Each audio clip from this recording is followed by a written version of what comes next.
Pinangunahan mismo ng ating National Statistician and Civil Registrar General, Dr. Colette Dennis S. Bapa, at si Governor Mang Sally mismo at ang kanyang Vice Governor, 10 ng kanyang mga board member at other provincial government officers ang naglunsad ng ating naturang outlet opening doon sa Tawi-Tawi.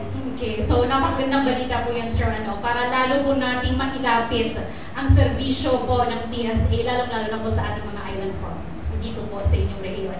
Sir, may kaugnayan pa rin po sa civil registry system. Maaari niyo po bang ibahagi kung ano naman po itong civil registration and vital statistics o itong CRVS bill?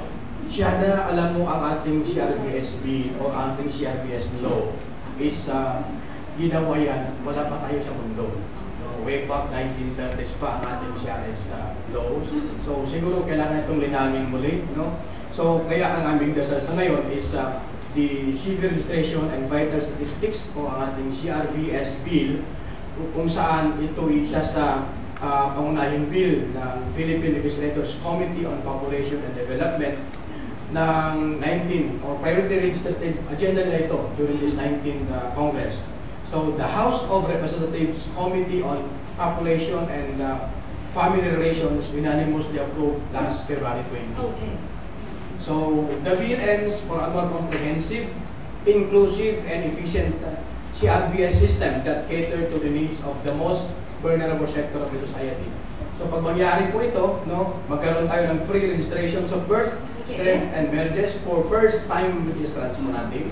And then we have also to leverage the modern technology to improve civil registration systems, ensuring the continuous training of our civil registrars, and then the interconnection of the local civil registration offices and the Philippine Statistics Authority. So this bill, once approved, the Omnibus CRVS identification system will ensure that all the vital events in the lives of the Filipino will be registered. Okay, so Arnie, tumungo naman po tayo sa ito napaka-importante, gross regional domestic product.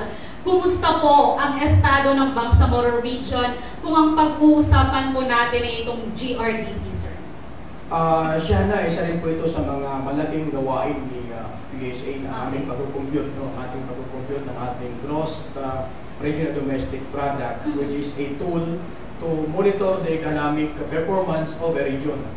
Okay, so it covers the value of goods and services produced in the region during the reference period. So sa ngayon, the performance of the Bangsamoro Autonomous Region in Muslim Mindanao at constant 28 in prices, growth rate is 4.3% from 2022 to 2023. So farm actually is a predominantly service-based with 41% share, followed by the agriculture, forestry and fishing at 34.8% share, and then industry with 24.1% share. Okay, Arnie, kumusta naman po ang estado ng rehiyon pagdating naman po dito sa percentage distribution ng gross value added o itong tinatawag po nating GVA sa major industry group?